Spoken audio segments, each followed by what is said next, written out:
मैं आपको गारंटी देके कह सकता हूं कि बीजेपी का कोई नेता ऐसे नहीं चल सकता है। नफरत के बाजार में मोहब्बत की दुकान खोलने की कोशिश की कि अगर जीना है तो डरे बिना जीना है, नहीं तो जीना नहीं है। जम्मू कश्मीर के लोगों ने मुझे हैंड ग्रेनेड नहीं दिया, अपने दिल खोलकर प्यार दिया।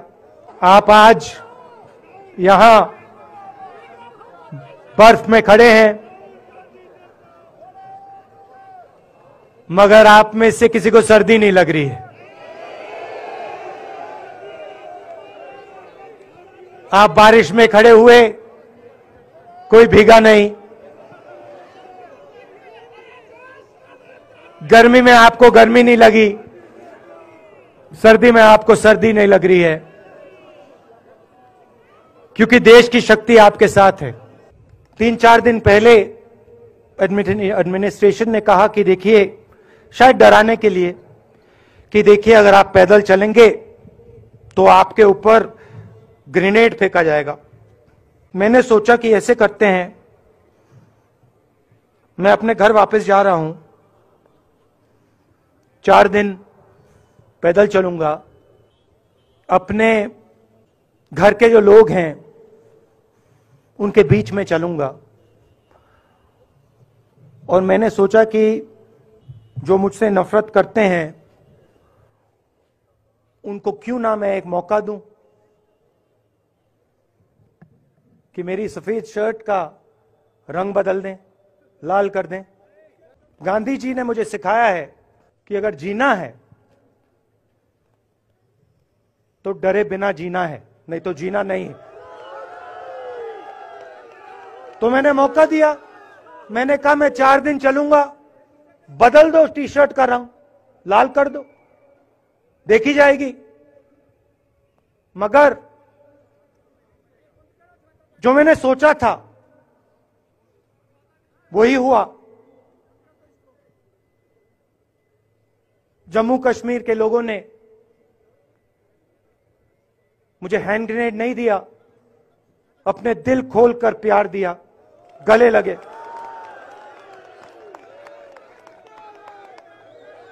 और मुझे बहुत खुशी हुई कि उन सब ने मुझे अपना माना, और प्यार से बच्चों ने, बुजुर्गों ने आंसुओं से मेरा यहां स्वागत किया। मैं अब जम्मू कश्मीर के लोगों से, और जो यहां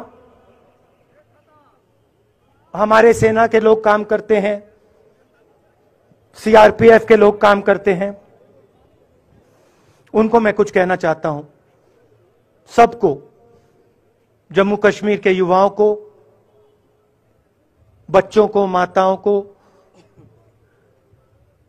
सबको, सीआरपीएफ के, बीएसएफ के, आर्मी के जवानों को, उनके परिवारों को, उनके बच्चों को मैं कहना चाहता हूं, देखिए, मैं हिंसा को समझता हूं,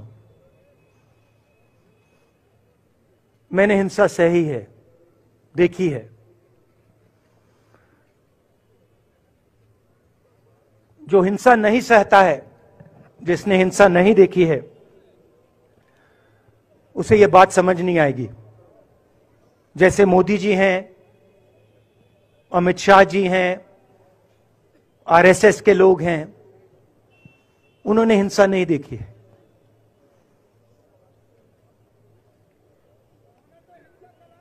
डरते हैं, नहीं डरते हैं, देखिए डरते हैं। यहां पे हम 4 दिन पैदल चले, मैं आपको गारंटी देके कह सकता हूं कि बीजेपी का कोई नेता ऐसे नहीं चल सकता है। और इसलिए नहीं क्योंकि जम्मू कश्मीर के लोग, इसलिए नहीं क्योंकि जम्मू कश्मीर के लोग उनको चलने नहीं देंगे, इसलिए क्योंकि वो डरते हैं। खैर, मैं मैं अपने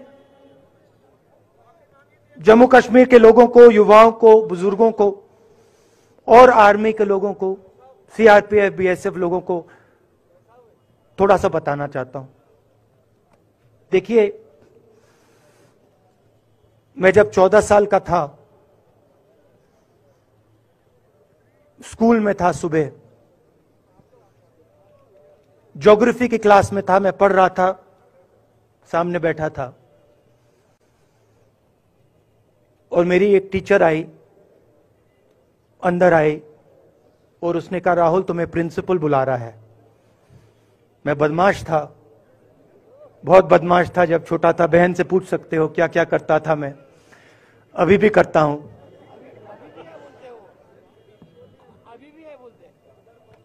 मैंने सोचा प्रिंसिपल बुला रहा है, मैंने कुछ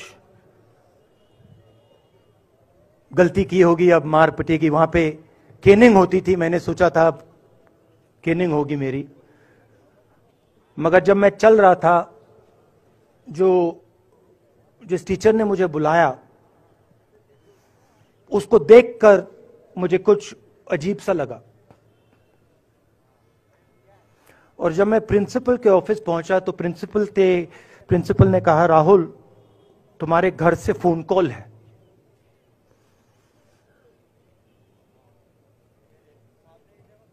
और जब मैंने उसके शब्द सुने, मुझे पता लग गया कुछ गलत हो गया है। मेरे पैर कांपे और मैंने जैसे फोन अपने कान पे लगाया तो मेरे मां के साथ एक औरत काम करती है, वो चिल्ला रही थी, राहुल दादी को गोली मार दी, दादी को गोली मार दी, दादी को गोली मार दी। 14 साल का था।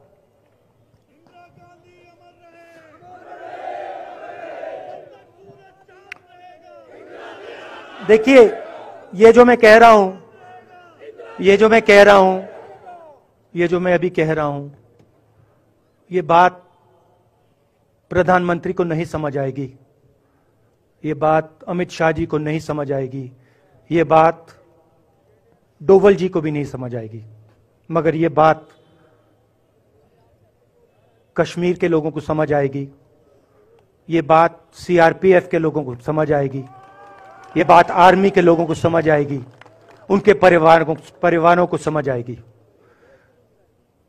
तो उन्होंने मुझे कहा, नाम ओंगमू है उसका, उसने कहा दादी को गोली लग गई, दादी को गोली लग गई। और फिर मुझे गाड़ी में वापस ले गए, प्रियंका को मैंने स्कूल से उठाया, मैं वापस गए।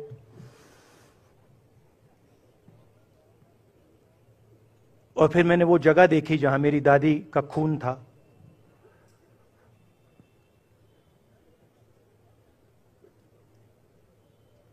पापा आए, मां आई, मां बिल्कुल हिल गई थी, बोल नहीं पा रही थी।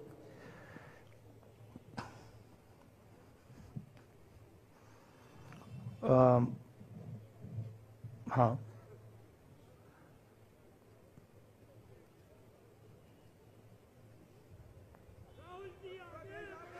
फिर क्या हुआ, तो जब जो हम लोग हैं जिन्होंने हिंसा देखी है,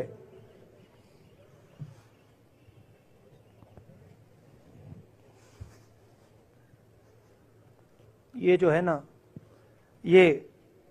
इसको हम बिल्कुल दूसरी तरीके से देखते हैं। ये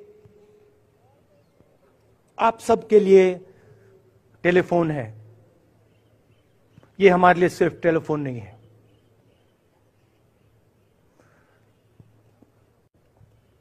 उसके बाद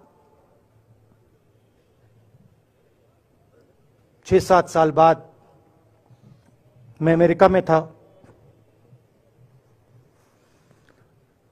और फिर से टेलीफोन आया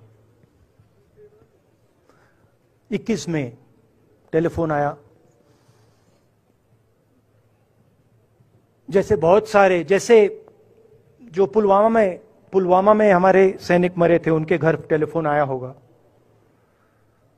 हजारों कश्मीरी लोगों के घर टेलीफोन आया होगा। सेना के परिवारों को टेलीफोन आया होगा। वैसा ही टेलीफोन आया। पिता के एक दोस्त थे, उन्होंने मुझे फोन किया और कहा, राहुल बुरी खबर है। मैंने उनसे कहा, मैं जानता हूं, पापा मर गए। कहते हैं हाँ। मैंने कहा धन्यवाद, फोन रख दिया। तो मेरा कहना है जो हिंसा करवाता है, जैसे मोदी जी हैं, अमित शाह जी हैं, अजीत डोवल जी हैं, आरएसएस के लोग हैं, वो इस बात को समझ नहीं सकते हैं, वो दर्द को समझ नहीं सकते हैं। हम समझ सकते हैं। पुलवामा के जो सैनिक थे, उनके बच्चों के दिल में क्या हुआ मैं जानता हूं। मेरे दिल में वही हुआ है जो यहां पे कश्मीर में लोग मरते हैं, उनके दिल में क्या होता है। जो फोन कॉल आता है, क्या लगता है, वो मैं समझता हूं, मेरी बहन समझती है। तो कल किसी जर्नलिस्ट ने मुझसे पूछा, यात्रा का क्या लक्ष्य है।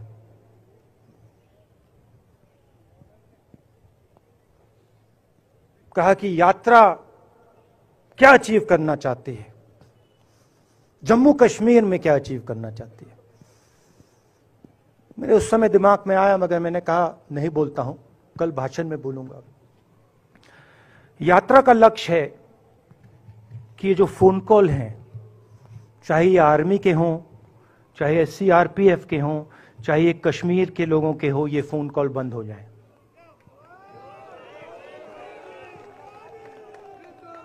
कि ये फोन कॉल किसी बच्चे को, किसी मां को, किसी बेटे को ना लेना पड़े। मेरा लक्ष्य ये जो फोन कॉल हैं, इनको बंद करने का है। अब देखिए, बीजेपी आरएसएस के लोग आक्रमण किस चीज पे कर रहे हैं। मुझे गाली देते हैं, मैं उनका धन्यवाद करता हूं, क्योंकि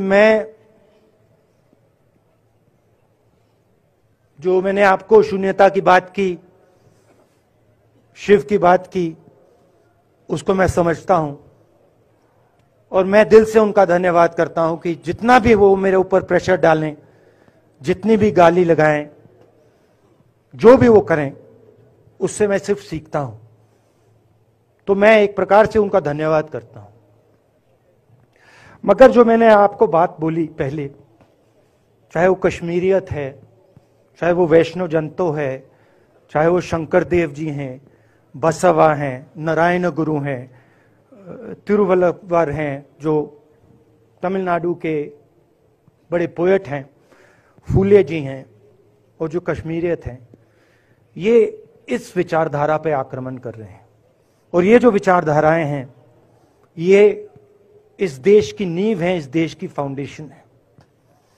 और आपने जो किया, जो यात्रियों ने किया, हम सब ने किया, इस विचारधारा की रक्षा के लिए किया है। मैंने ये काम अपने लिए नहीं किया, मैं ऐसा काम अपने लिए कभी कर ही नहीं सकता हूं। मैंने ये काम हमारे कांग्रेसी मित्रों को ये अच्छा ना लगे, मगर मैंने ये काम कांग्रेस पार्टी के लिए भी नहीं किया है। मैंने ये काम, और हम सब ने ये काम हिंदुस्तान की जनता के लिए किया है। और हमारी कोशिश है कि जो विचारधारा इस देश की नींव को तोड़ने की कोशिश कर रही है, जो विचारधारा इस देश की नींव को तोड़ने की कोशिश कर रही है, उसके खिलाफ हम खड़े हों, मिलकर खड़े हों, नफरत से नहीं, क्योंकि वो हमारा तरीका नहीं है, मोहब्बत से खड़े हों। मैं जानता हूं कि अगर हम मोहब्बत से खड़े होंगे, प्यार से बात रखेंगे, तो हमें सफलता मिलेगी। और उनकी जो विचारधारा है, उसको हम सिर्फ हराएंगे नहीं, मगर उस विचारधारा को हम उनके दिलों से निकाल देंगे। तो आपने, देश की जनता ने हमारा समर्थन किया। हमारी कोशिश है कि हमें, बीजेपी ने एक जीने का तरीका, राजनीतिक तरीका दिखाया है। हमारी कोशिश है कि हम एक और तरीका, जो हिंदुस्तान का तरीका है, मोहब्बत का तरीका है, वो हम देश को दिखाएं। हम देश को याद दिलाएं कि हिंदुस्तान मोहब्बत का देश है, इज्जत का देश है, भाईचारे का देश। तो हमने जो कहा था, छोटा सा कदम लिया है, बड़ा कदम नहीं है। नफरत के बाजार में मोहब्बत की दुकान खोलने की कोशिश की।